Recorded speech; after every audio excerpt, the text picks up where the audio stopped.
हमारा गुरु बाधक बने तो उसको छोड़ दो, हमारा परिवार बाधक बने तो उसे छोड़ दो। वो परिवार परिवार नहीं, वो गुरु गुरु नहीं, वो मित्र मित्र नहीं, वो अपना कोई सगा नहीं जो हमें भगवत प्राप्ति में बाधा बने। संसार साथी स्वार्थ के हैं, पक्के विरोधी परमार्थ के हैं। सोचो विचारो हरि को पुकारो, हे नाथ नारायण वासुदेव। बड़ा सुंदर उपदेश दिया। इसके बाद भरत जी महाराज राजा हुए, चक्रवर्ती सम्राट हुए, परंतु इनके विषय में हम सब ने कई बार श्रवण किया है। मृग से प्रेम करने के कारण मृग योनि में जन्म लेना पड़ा। एक मृगा के संग ते भरत धरी मृग देह, एक मृगा के संग ते भरत धरी मृग देह।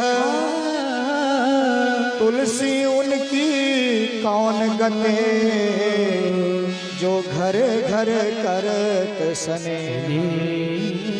तुलसी उनकी कौन गति, जो घर घर करत सने। चक्रवर्ती सम्राट हुए, अंत में सब कुछ त्याग कर जंगल चले गए, भगवान का भजन करने लगे। परंतु एक दिन एक गर्भवती हिरणी पानी पीने के लिए आई। सरोवर में जैसे मुंह लगाया, इतने में सिंह की दहाड़ सुनाई पड़ी। उस दहाड़ से बेचारी इतनी भयभीत हुई तो वहीं उसका गर्भ जल में गिर गया। छटपटाकर कूद कर नदी को पार कर लिया, परंतु उसके प्राण वहीं निकल गए। महाराज भरत देख रहे थे, हृदय में करुणा उत्पन्न हुई और जाकर उस हिरण के बच्चे को गोद में ले लिया।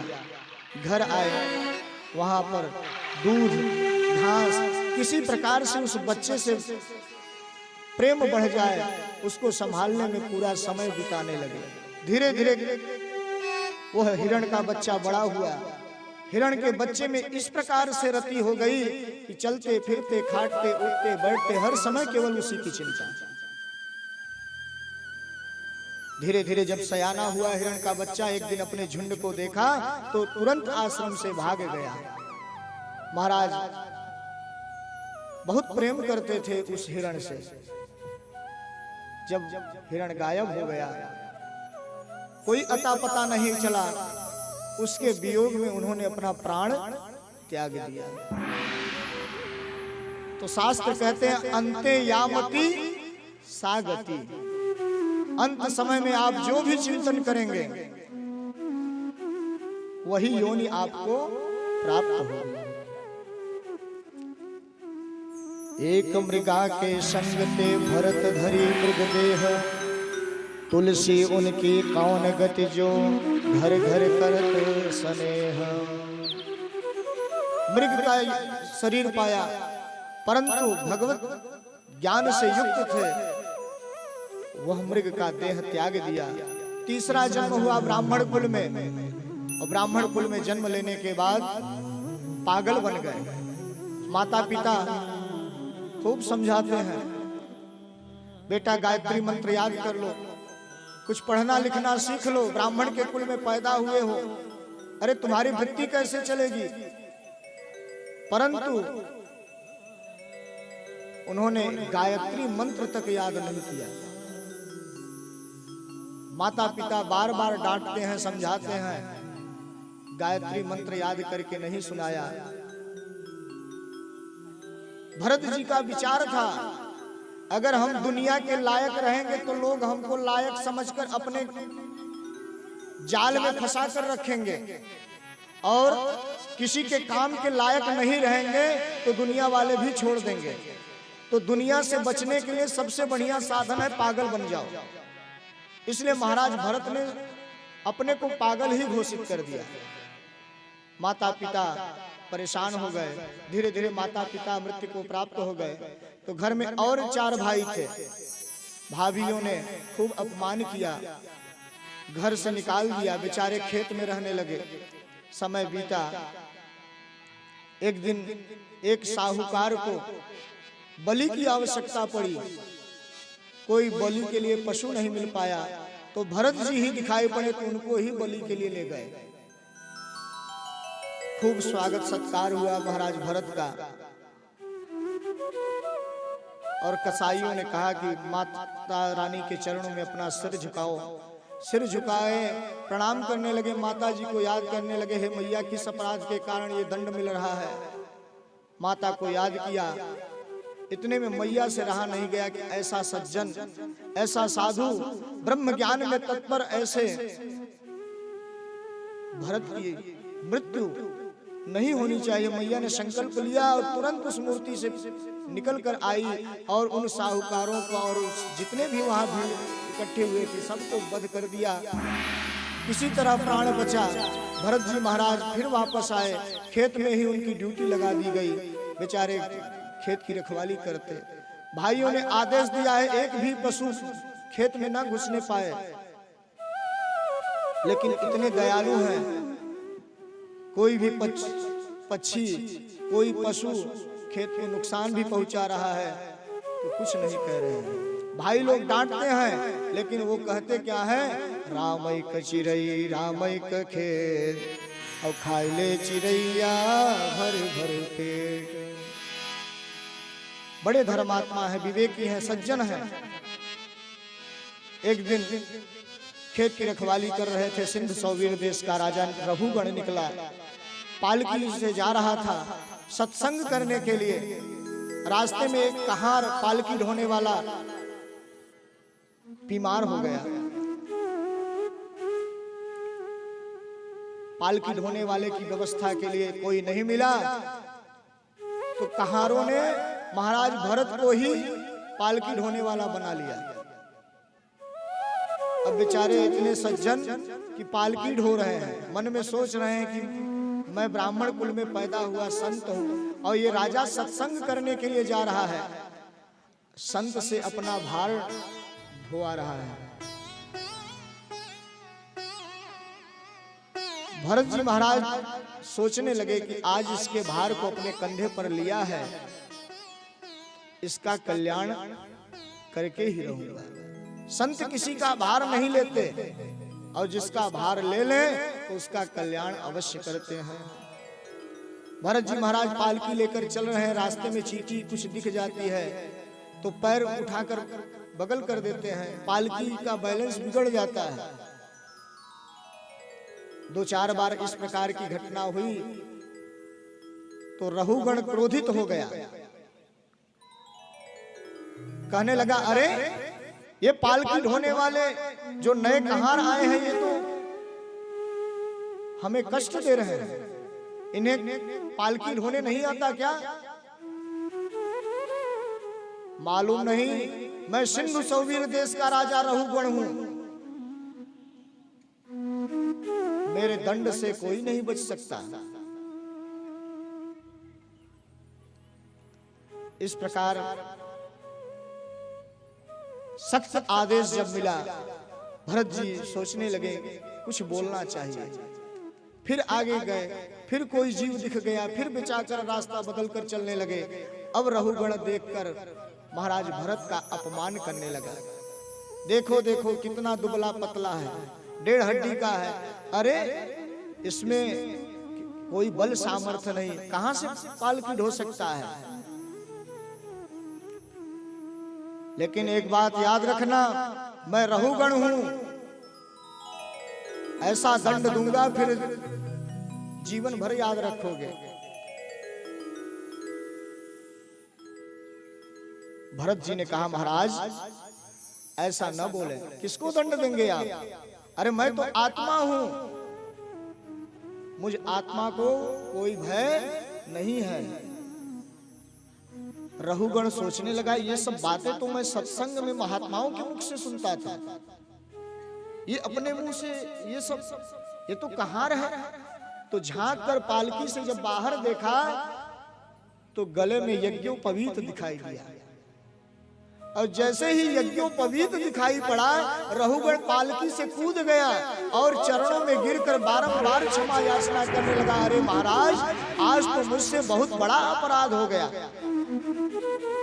रहुगण कह रहा है, ना हम विशंके सुरराज वज्रा त्रयच्छसूला नयमास्य दंडम ना अग्नि अर्क सौमा निलबित पातात शंके भृशम ब्रह्म कुलावमाना। महाराज, मुझे भगवान शिव के त्रिशूल से भय नहीं है, भगवान विष्णु के सुदर्शन से भय नहीं है, इंद्र के वज्र से उतना नहीं डरता जितना मैं ब्राह्मण कुल के अपमान से डरता हूँ। महाराज, जो ब्राह्मण का अपमान करे उसकी रक्षा करने वाला त्रिलोकी में कोई नहीं होता है। यही बात तुलसीदास बाबा कहते हैं। इंद्र कोलिश मम शोल विशाला, इंद्र कोलिश मम शोल विशाला, काल दंड हरि चक्र कराला, काल दंड हरि चक्र कराला, तर मारा नहीं मरए, कर मारा नहीं मरए, प्रद्रोह पावक सो जरए, प्रद्रोह पावक सो जरए, प्रद्रोह पारा सो जरहि, प्रद्रोह पारा सो जरहि। महाराज, मुझे केवल डर लगता है तो ब्राह्मण के कोप से डर लगता है। मैं सत्संग करने जाता हूँ, सत्संग हमेशा सुनता हूँ महाराज, मुझे ब्राह्मण से बहुत प्रेम है। आज मुझसे बहुत बड़ा अपराध हो गया, आपने मेरा भार ढोया। महाराज, आपने अभी अभी अपने मुंह से कहा था कि मैं आत्मा हूं, मुझे कोई भय नहीं। महाराज, मैं आपके चरणों में बारंबार प्रणाम करता हूं, क्षमा मांगता हूं। महाराज, एक बात कहूं, आप जो बात कहें कि मैं आत्मा हूं, मुझे कोई भय नहीं, इसी बात को थोड़ा हमें स्पष्ट कर दीजिए। तो रहुगण कहता है, महाराज, चूल्हे पर बटुआ रखा जाता है, बटुए में जल डाला जाता है, धान डाल दिया जाता है या चावल डाल दिया जाता है, तो आग के स्पर्श से वह चावल पात्र में भात बन जाता है। महाराज, जब आग लगी पात्र में तो चावल भात हुआ ना। ये बताइए, जब शरीर को पीड़ा होती है तो इस आत्मा को पीड़ा नहीं होती होगी? भरत जी ने कहा, महाराज, रहुगण बनते तो हो बहुत सत्संगी, परंतु आज तक ये ज्ञान आपने नहीं प्राप्त किया। अरे, कष्ट तो मन को होता है, ये सुख दुख हंसना रोना ये सब गति मन की होती है, आत्मा की थोड़ी ना होती है। आत्मा तो अजर अमर है, उसे कोई काट नहीं सकता। नैनम छिन्दन्ति शस्त्राणि नैनम दहति पावक न चक्लेदयन्त्यापो न शोषयति मारुतः। आत्मा को कोई पीड़ा नहीं होती। भैया, ये जो आत्मा है परमात्मा का सखा है, ईश्वर अंश जीव अविनाशी चेतन अमन सहज सुख राशि, इसे कोई कष्ट नहीं। ये सुख दुख का जो बंधन है ये मन को होता है, ये मन की वृत्तियां हैं, और आत्मा इससे सर्वथा परे होता है। बोल भक्त वत्सल भगवान की जय। रहुगण का कल्याण हो गया। इसके आगे सुखदेव महाराज ने द्वीपों का वर्णन किया, संसारिक चक्र का वर्णन करते हुए इस भारत भूमि की महिमा का बखान किया। ये जो भारत भूमि है ये कर्म भूमि है, भगवान की भूमि है। जितने अवतार हुए सब भगवान के इसी भारत भूमि पर हुए। तो शंका होती है कि भगवान सारे विश्व का कल्याण करते हैं तो इस भारत भूमि पर ही अवतार क्यों लेते हैं। किसी संत ने बड़ा सुंदर समाधान दिया कि भैया ये भले ही पूरा शरीर हमारा है, परंतु अगर हृदय फेल हो जाए तो सारा शरीर पड़ा रह जाता है। ये भारत भूमि जो है भगवान का हृदय है, वक्षस्थल है, इसलिए ये कर्म भूमि है। भगवान इसीलिए यहाँ पर सदैव प्रकट होते हैं। बोल भक्तवत्सल भगवान की जय।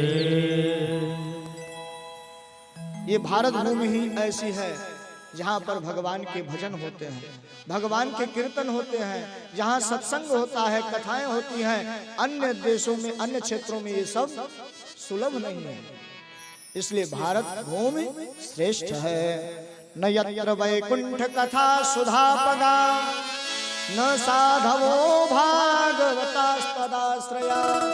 देवता कहते हैं कि हे प्रभु, अगर मेरे कई जन्मों के पुण्य उदय हुए हो तो मुझे भारत भूमि में जन्म मिल जाए, भारत में मुझे जन्म लेना पड़े, जन्म हो जाए, जिससे मैं परमात्मा को, मोक्ष पद को प्राप्त कर लूं। देवता चाह कर भी मर नहीं पाते क्योंकि अमृत पान किया है। राक्षसों का हमेशा आतंक भय लगा रहता है, बड़ा कष्ट पाते हैं। इसलिए कहते हैं कि मेरे कई जन्मों के पुण्य उदय हो जाए, मुझे भारत भूमि में जन्म मिल जाए। संत भी यही कहते हैं कि मुझे वैकुंठ नहीं चाहिए प्रभु, मुझे तो भारत भूमि में आपके वृंदावन में वास मिल जाए और मुझे कोई कामना आपसे नहीं है। बोल भक्तवत्सल भगवान की। वो जहाँ डाल डाल पर सोने की चिड़िया करती है बसेरा, वो भारत देश है मेरा, वो भारत देश है मेरा। जहाँ डाल डाल पर सोने की चिड़िया करती है बसेरा, वो भारत देश है मेरा, वो भारत देश है मेरा। जहाँ सत्य अहिंसा और धर्म का पग पग लगता डेरा, सब भारत देश है मेरा, भारत देश है मेरा। जय भारती जय भारती जय भारती जय भारती।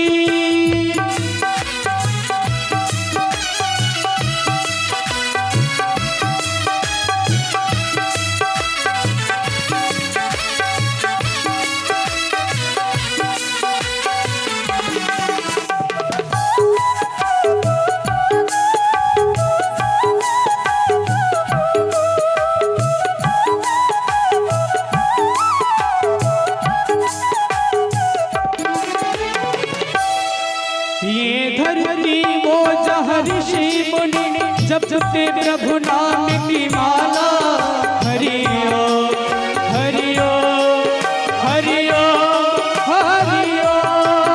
ये धरती वो जहाँ ऋषि मुनि जपते हरि नाम की माला, जहाँ हर बालक मोहन है और राधा हरि बाला, और राधा हरि बाला। जहाँ सूरज सबसे पहले आकर डाले अपना डेरा, वो भारत देश है मेरा, वो भारत देश है मेरा। आप सभी भक्तों से निवेदन है कि अपने दोनों हाथ को उठा के, सुंदर सुंदर हाथों को उठा के, अगर आप भारत के निवासी हैं तो ताली सेवा दीजिएगा और भजन भी गाइएगा। हमसे अच्छा आप ही गाते हैं, सभी लोग गाइएगा, निवेदन है। वो जहाँ डाल डाल पर सोने की चिड़िया करती है बसेरा, वो भारत देश है मेरा, वो भारत देश है मेरा।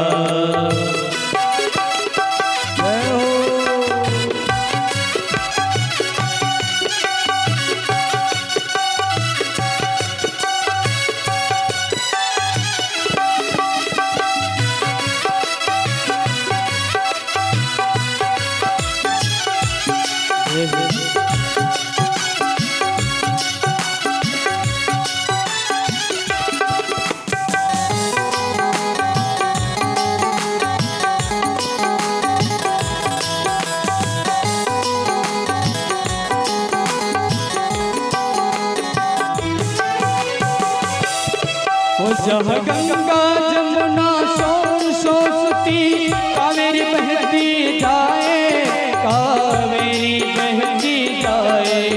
जहाँ उत्तर दक्षिण पूरब पश्चिम को अमृत पिलवाए, हाँ को अमृत पिलवाए। जहाँ केसरी है फूले और सब केसर तिलक बिखेरा, वो भारत देश है मेरा, ऐसा भारत देश है मेरा। जहाँ डाल डाल पर सोने की चिड़िया करती है बसेरा, वो भारत देश है मेरा, ऐसा भारत देश है मेरा।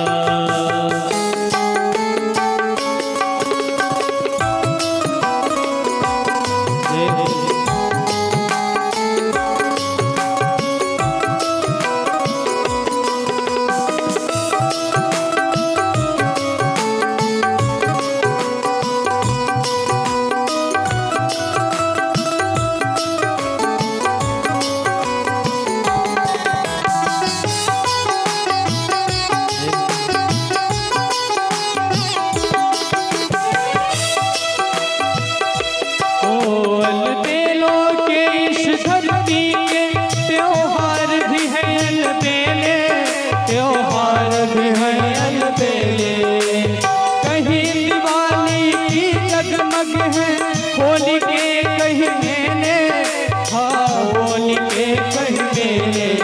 जहरा के रंग और खुशी खुशी का, जहरा के रंग और खुशी खुशी का चारों ओर है घेरा, वो भारत देश है मेरा, वो भारत देश है मेरा।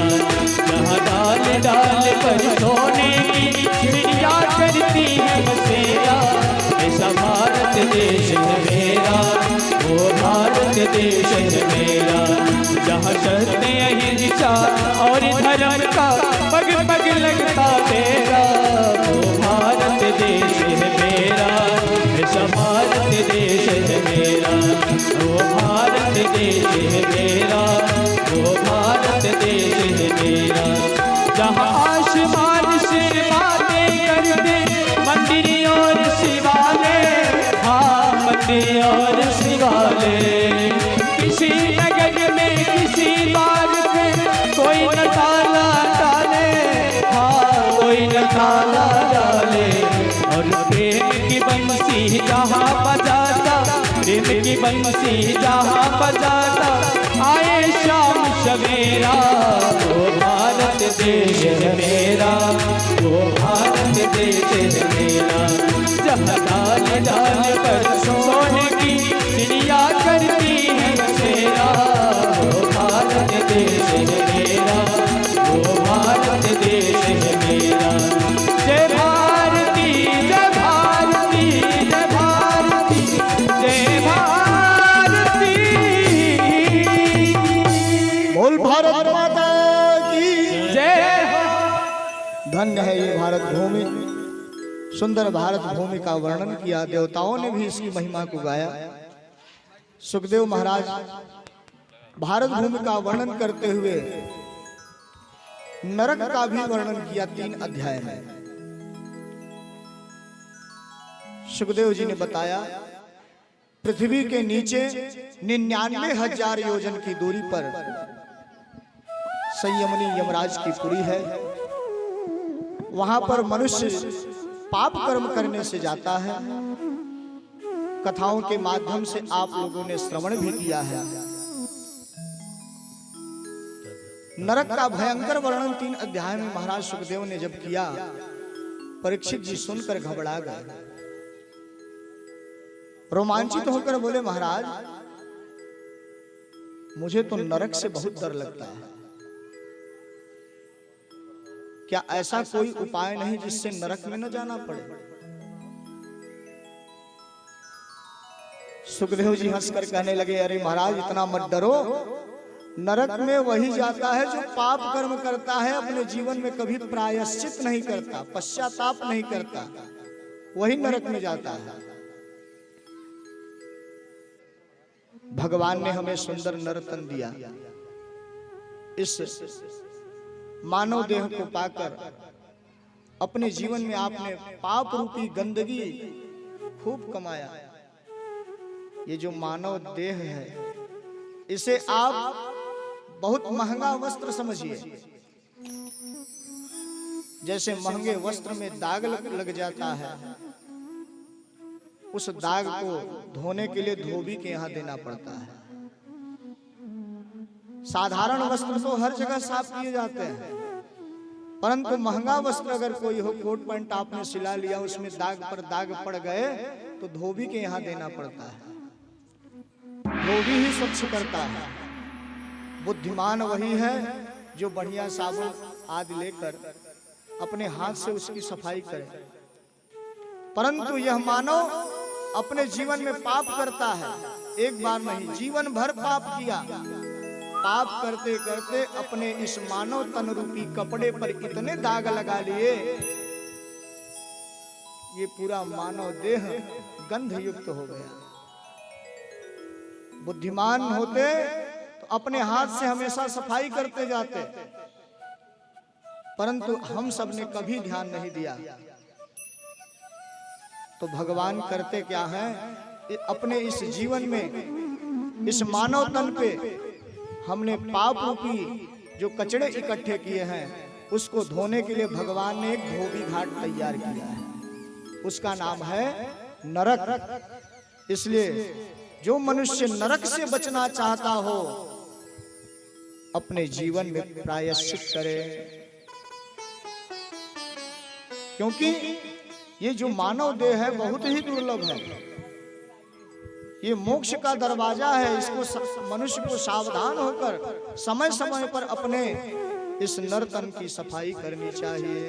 संत गाते हैं, इस शरीर यारा और हुए भगवान बापूजी, इस शरीर यारा और हुए भगवान बापूजी।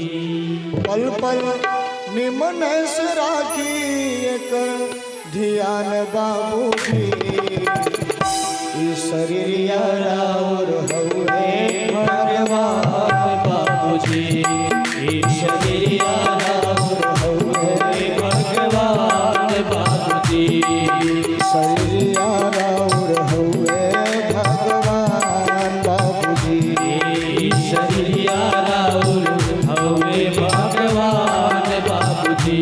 पल पल राखनी मन से करे ध्यान बाबूजी, पल पल राखनी मन से करे ध्यान बाबूजी, शरीर यारा और हुए भगवान बाबूजी, शरीर यारा और हुए भगवान बाबूजी।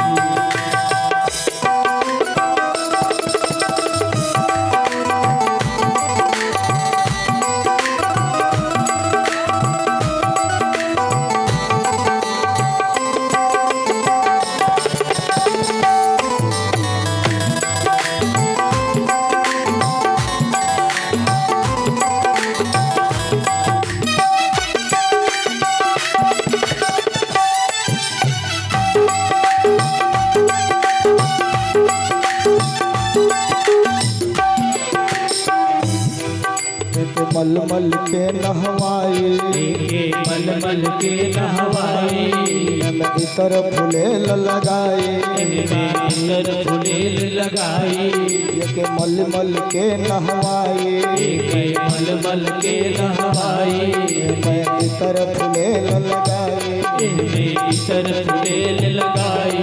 ओ पल पल निमन से राखी जय बाबूजी, पल पल की मनी करे जय बाबूजी, भगवान बाबूजी, शरीर यारा और हुए भगवान बाबूजी।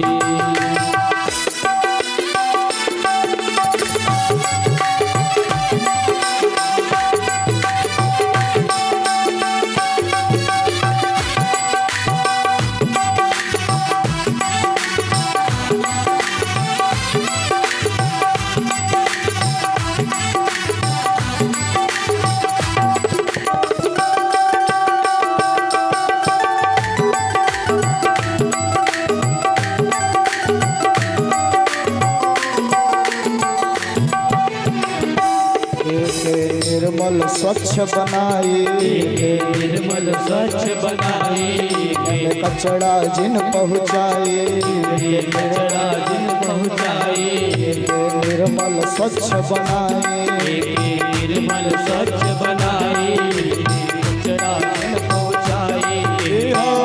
धरती के अद्भुत समान बाबूजी, हो धरती के अद्भुत समान बाबूजी, राउर हुए भगवान बाबूजी, ईश्वरिया राहुल हौवे भगवान बाबूजी, ईश्वरिया राहुल हौवे भगवान बाबूजी।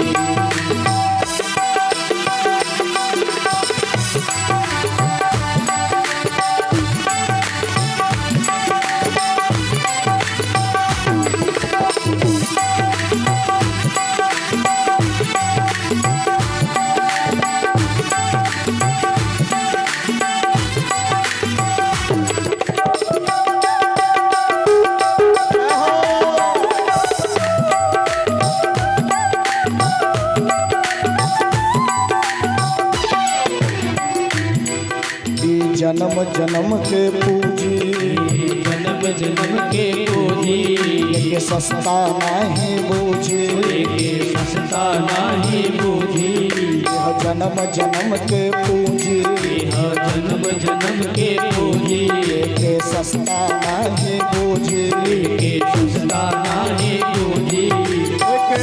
धारण कई करुणा निधान बाबूजी, धारण कई करुणा निधान बाबूजी, राउर हुए भगवान बाबूजी, ईश्वरिया राउर हुए भगवान बाबूजी, ईश्वरिया राउर हुए भगवान बाबूजी, ईश्वरिया राउर हुए भगवान बाबूजी।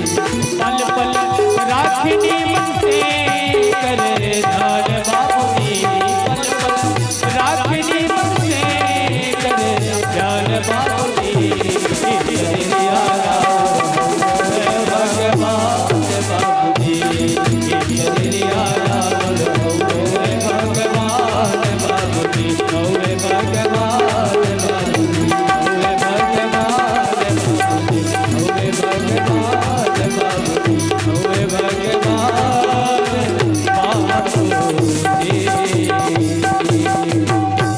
बोल भक्त वत्सल भगवान की। जय।